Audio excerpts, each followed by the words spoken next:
Hey, it's Clay, and this will be a video chart on ticker symbol BPMX. We will take a look at the 30-minute time frame.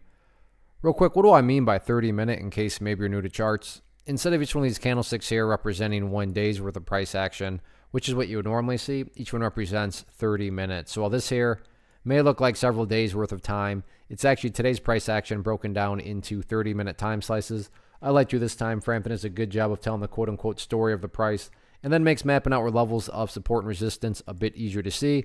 I don't mean to state the obvious, but I will anyways. Very nice movement today, not only from the price action perspective, but you look down here at the volume, and well above average volume on the day. So a lot of eyeballs on this one. So let's map out some areas of support, and then we can talk levels of resistance. So the first level of support is what I would call the ideal level. And we say, hey, Clay, what would make this chart look the absolute strongest going forward? And that would be if the price could stay up here above this area right there at about 0.072, give or take a little bit. So 0.072 is going to be that ideal level, and really in many ways kind of a must-hold level. Why do I call it a must-hold?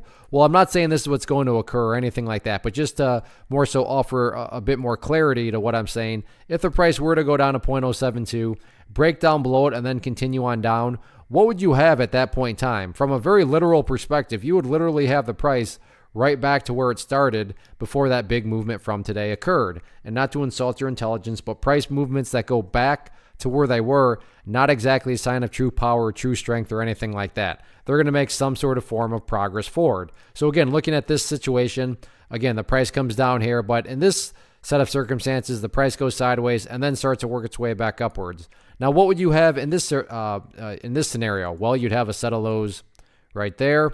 You'd have these lows down there. If you envision each one of those as stair steps, well, hey, now you have stair steps progressing in the upwards direction. And again, that's the name of the game. That's what a truly strong move is going to do over time. It's going to make progress forward. And again, in this situation, I am just defining and quantifying that phrase progress as 0.072. As far as levels of resistance, I'm not even going to touch on those because in my opinion, resistance levels and breaking through those don't really matter right now. What matters the most is just going through healthy consolidations, because as long as the price can start building higher bases like it's been doing, or if you want to picture these as stair steps, so as long as these stair steps continue to be constructed in the upwards direction, then everything else, given enough time, will take care of itself, including breaking levels of resistance. So focus on the healthy consolidations and just sit back and let the trend do its thing.